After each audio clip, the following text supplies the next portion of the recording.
In this activity, we'll be investigating how the factors of the number of moles of a solute and the volume of water that it is dissolving affect its concentration. Here we are having three beakers, A, B, and C, with a certain volume of water in each. Beaker A has 250 milliliters of water, Beaker B, 250 milliliters of water, and Beaker C, 125 milliliters of water. In Beaker A, we'll dissolve 15.2 grams of sucrose. Beaker B, we will dissolve 7.6 grams of sucrose, and in Beaker C, we'll dissolve 7.6 grams of sucrose. I want to ask you, at the end of that, to make hypotheses with respect to the concentration of each solution. What do you think will be the concentration of solution A with respect to C, and the concentration of solution B with respect to both A and C? To help you with that, I'm going to put a few drops of food coloring for the effect to become visible. On each of these cubes, we put 2 drops of blue food coloring.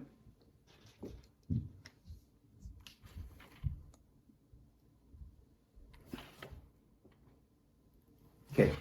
Another way of knowing the concentration, or to know which one will be more concentrated than the other, is to associate the taste of the solution with concentration.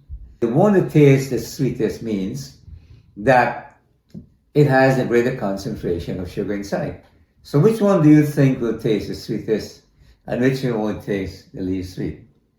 The one that tastes the sweetest will be the most concentrated one, and the one that tastes least will be the least concentrated one. So what we'll do now to help you with that, we put blue coloring onto each of these. We have a total of 4 drops here, a total of 2 drops there, a total of 2 drops there.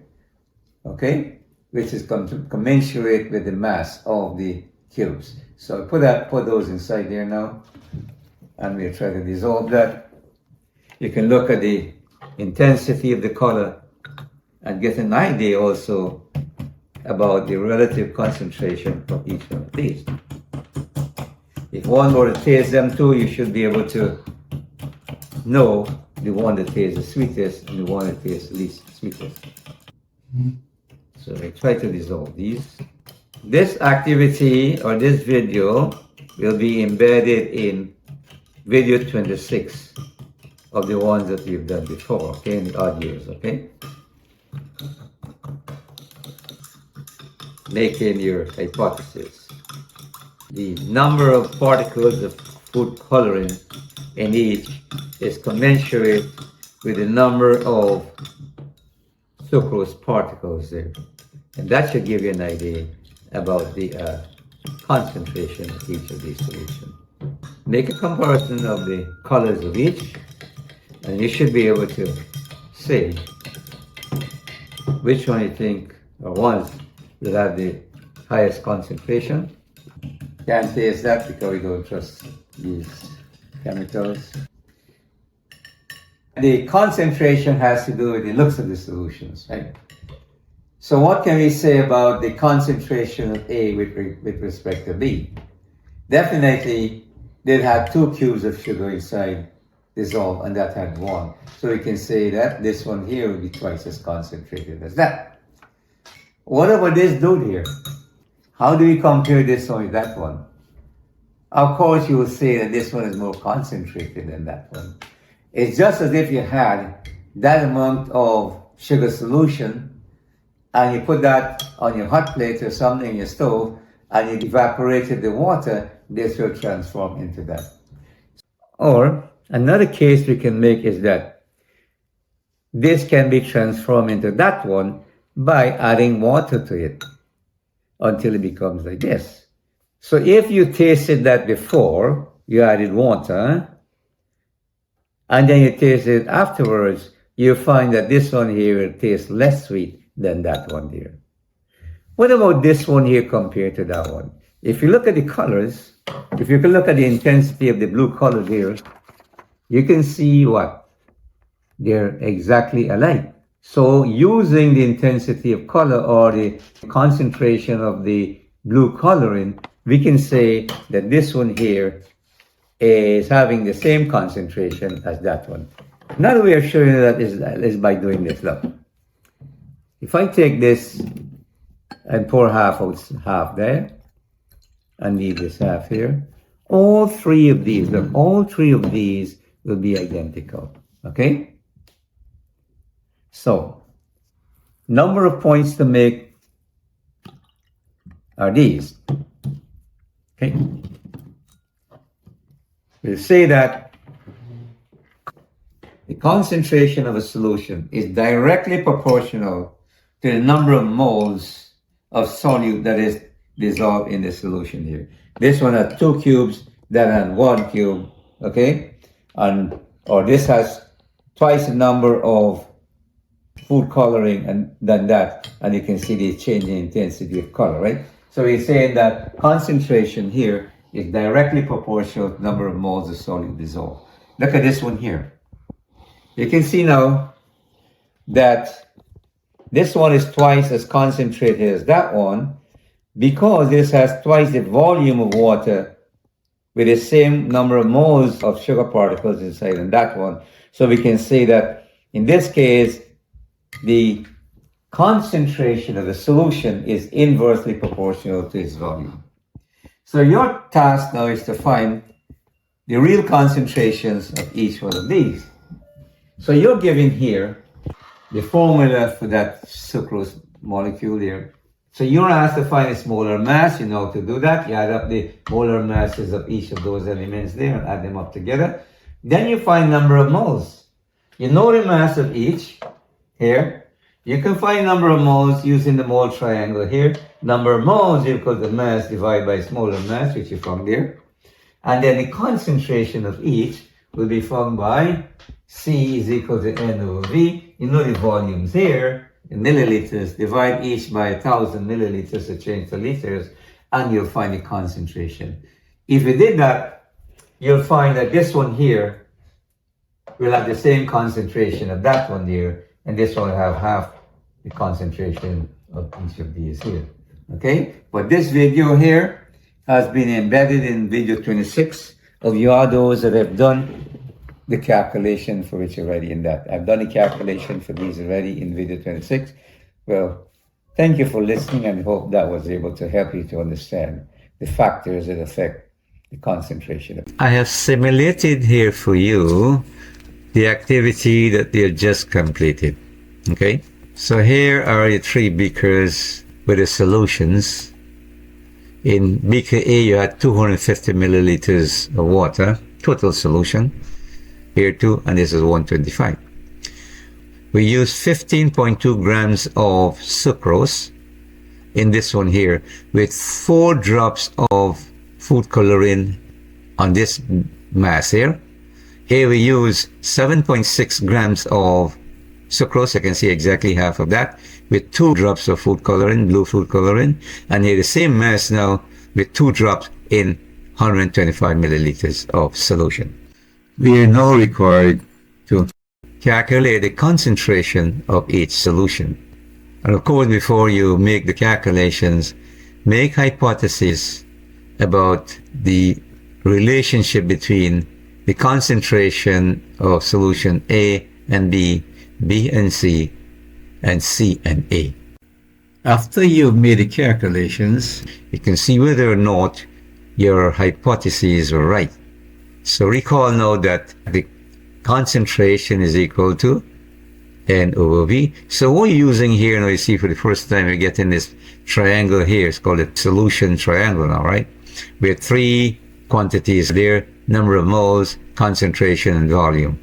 So we'll be manipulating this triangle here with all these relationships so that not only you can calculate concentration, but you can calculate number of moles given the concentration and volume, or you can calculate the volume given number of moles and concentration. For now, we're doing calculation of concentration. And recall that for pure substances, number of moles is equal to mass divided by molar mass. Go ahead and do a molar mass calculation for sucrose. That's the formula there, C6H12O11.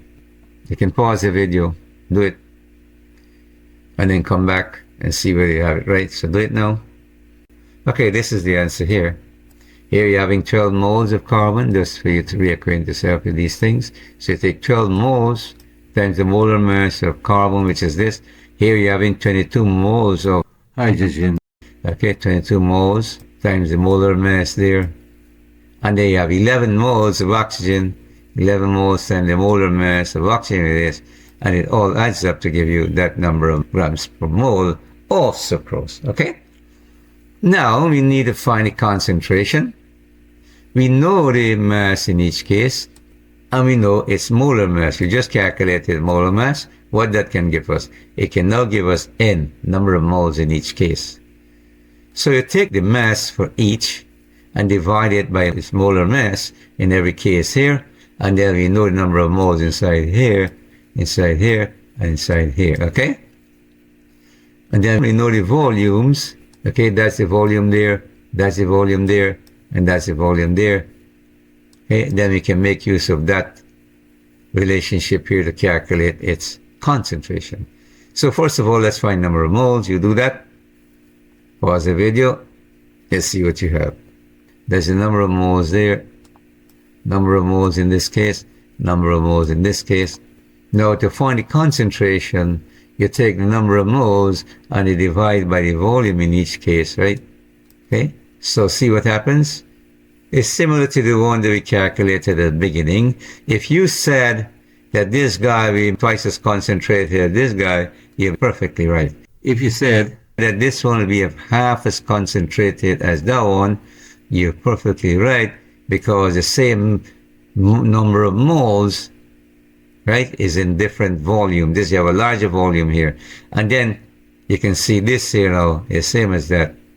Reason why you're using twice the number of moles over this side in twice the volume, half the number of moles in half the volume, and those two solutions must have the same concentration. So that's how you calculate the concentration of solutions using different masses and different volumes of solution. Okay? So that is how we did there. We're going to consolidate our understanding of that by doing some more, okay? So now you're asked to calculate the molar concentration of a solution that has that amount of sulfuric acid dissolved in that volume of solution. So next thing is, you find the number of moles, N is equal to, so go back to your mole triangle. This is when you're dealing with pure substances, okay? So you still use this formula here when you're trying to find number of moles of any substance. In this case, sulfuric acid. To do this, take its mass and divide by its molar mass. That's the number of moles you get there. Now you're told it is dissolved in that total volume of solution. So since that number of milliliters, 1,000 is equal to 1 liter, then 100 milliliters will be equal to that divided by 1,000. And in this case, you have 0.100 liter. Then you go now, use this formula here always. Go back to your triangle again. That's the relationship there. You see, we took out the concentration there. What you're left there with is N over V. And that's the concentration of that solution there. And that is the same principle you use in calculating the concentration for any solution. Find the number of moles, change the volume if it's given in milliliters to liters, and you apply that formula there, and you get your concentration there. So here are some more exercises for you to do, okay? You can do it again there in the manual. Okay. Calculating the amount of solute in mass that is required to prepare solution of known concentration. Let us say you're a lab assistant now and you need to make 500 milliliters of 0.1 mole per liter sodium chloride. So to carry out an experiment, right? In that case, you'll have to know what mass of sodium chloride to use, okay, and then to dissolve it in that particular volume. Okay, let's look at the real problem here. You want to do a titration experiment with the students or your lab assistant, and you need to make that amount of sodium hydroxide of that concentration, right? So you know two things here. You know concentrations and you know the volume. You'll have to now find out what mass of sodium hydroxide to weigh out and then put it inside your 500 milliliter volumetric flask. That's your 500 milliliter volumetric flask. That's the mark here. That's the mark. It has a little mark that says that. You put your sodium hydroxide inside there, add water to it, stopper it, shake it up. You want to dissolve that, that's where you stop it and shake it up. Remove your stopper and gradually add water until it reaches the mark there. And that's how you prepare your 500 milliliters of that. But the main objective here is to find what mass of sodium hydroxide you ought to measure out. So what we do, look at this. We know the volume is that, because 500 milliliters it translates into 0.5 liters, and this is the concentration. What do you require? You want to find the mass. You manipulate that equation there. So look, we know that C is equal to this. Here we can find moles by cross multiplying, right? So number of moles from here, you block that off and you're left with N is equal to C times V. I want to point out something to you here. When you're dealing aqueous solution, this is the formula you use to find the number of moles of solute dissolved in that volume of solution.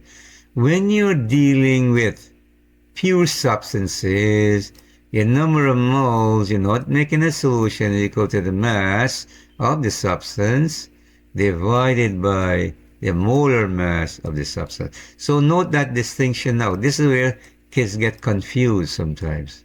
Why am I using this when I know I used to use this all the time, right? This is only when you're using aqueous solutions. You use this formula here to find number of moles. And when you're using pure solids, liquids, or gases, you use this one, right? These are aqueous solutions. So is that number of moles per liter times that volume here, and this is number of moles. Now you find to find the mass, you go back to this guy again, that one now, you're dealing with a pure substance, you know its mass. So here again, you use this equation here, always remember these. Mass is equal to the number of moles times molar mass. That's the number of moles here, times this grams per mole, 40 grams per mole, and you'll need 2 grams of your sodium hydroxide, okay? So you put that inside your volumetric flask, you dissolve it, and then you add water until it reaches the 500 milliliter mark.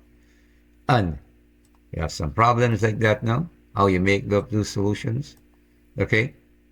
This can be found again in the manual. How do you prepare solutions of hydrated salt? So let us suppose again you're asked to make 500 milliliters of 0.25 moles per liter copper sulfate solution, copper 2 sulfate, using this guy. See these guys there? It's like parents having 5 children, and everywhere parents go, those kids are following them. What's the problem? People have to invite them for wedding, right? They have to invite all 5 of those kids there. Anyway, so when you're making a solution, this is what is going to happen. You'll be confronted with this guy here. I require this guy, right? But I have to include those 5 moles of water of crystallization. So see how we'll do that. So you know the volume.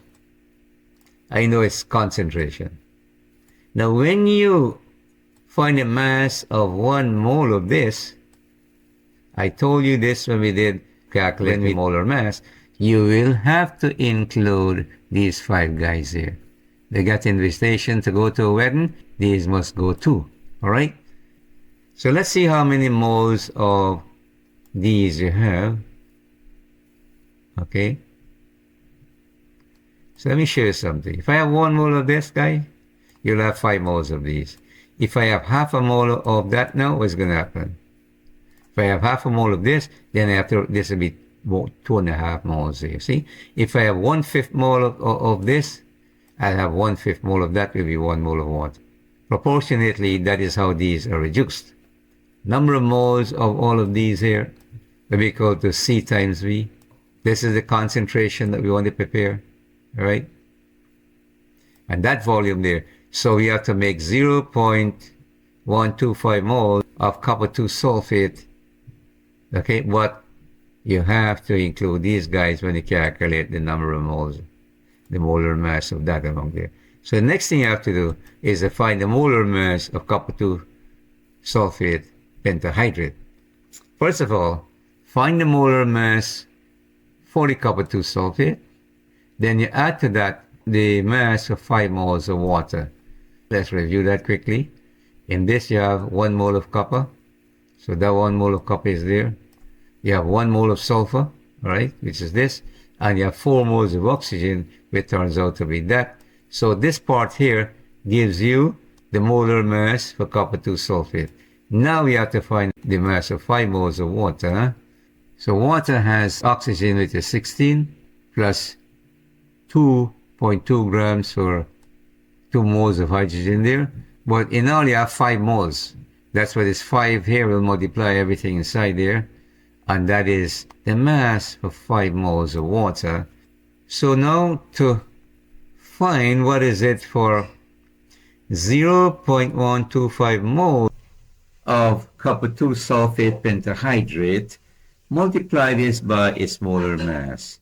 This gives a mass of 31.2 grams.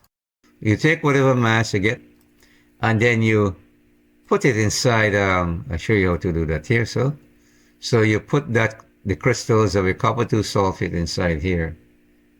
Then you add distilled water to it, a little bit more than that to cover it off. All right? You stopper it, and you shake it up until all the crystals are dissolved. Remove everything, you add water to it until it reaches that marker. And this is generally how you make a solution. You get the required mass, select the correct volumetric flask. If it's 200 milliliters, you get a 200 milliliter volumetric flask. If it's 500 milliliters, like in this case, you get that flask, put the mass of the substance inside there, you cover it up with water, you stopper it, you shake it up until it dissolves, and then use a stopper to keep adding water to it until the meniscus is just above the 500 milliliter mark. Must be where the meniscus is sitting on that line there. That's how you do that. Prepare solutions. And of course you have these ones here. Alright? So we do a summary concept now, right? And we do another example there for you to see some relationships. Okay, watch this. You're asked to find the concentration produced when you dissolve that copper 2 chloride inside that volume of solution, okay? All right, see what we're doing here. We're taking this mass here of your copper 2 chloride and you put it inside it, all right? That's the mass. Then you add water to it until it reaches the 200 milliliter mark. Inside here, I'm showing you how you're dissociating the ions, your copper 2 chloride ions and chloride ions there, right? All right. Now, what's this? How do we calculate the concentration? First of all, find number of moles. You take the mass there, which is this, and when you find the molar mass of copper 2 chloride, you translate to this here. So the number of moles is equal to 0.0500 mole. The concentration now, C, is equal to the number of moles, which is this, divided by its volume, which is this, and you get this concentration there. So that's how you do that. It's a quick review there. But I want to show you some relationships. Watch now. I'm going to reverse this problem.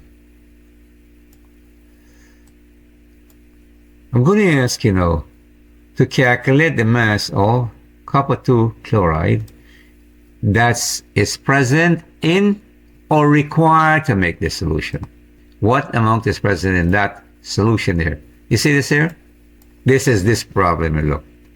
See? Look. This is the concentration there, and it's 200 milliliters. I'm taking this very solution here, 200 milliliters of 0.25 moles per liter CuCl2, and now I'm asking you to find what mass was used to make that solution, or what is present inside. What should be your obvious answer? Your obvious answer will be this, because this was the guy that was dissolving 200 milliliters of solution to make it of that concentration. So if you're given the same thing and have to back calculate now, from what mass did it come? You answer, no, you know that it should be that. So let's show you how you do that now, right? And see how these two relate. So now we have volume and concentration. You want to find mass. Volume and concentration, so you have this, of that concentration. You want to know what mass, if you were to clump all of this together, what you get. Well, we know that we had this. So you expect in your calculation for you to end up with this answer here, right? Just for you to see the relationship. So, number of moles will be equal to C times V. See? Number of moles equal to C times V. We're using your solution triangle. And this is the number of moles. The mass in this case will be equal to, now you're dealing with a pure substance, N times big M. And is this, which is equal to this. See? You can have a mass and a volume, and you can calculate its concentration. You can have a concentration and volume, and that gives you its mass. Okay, first of all, you have to find the moles, and then use that equation there to find its mass. So, just wanted to show you that, see how you relate these to different scenarios. Okay, so I hope that was useful. That shows you how you calculate concentrations of solutions, knowing the mass and the volume of the solution. In those cases, what you do, you change mass, the number of moles, and then divide that by the volume. The volume is given in liters. In milliliters, you first of all have to change that to liters, and you do that. Or if you're given the concentration and the volume, that can lead you towards find number of moles. And now, knowing the number of moles, you can find the mass of the compound, knowing its molar mass. So see you again next time.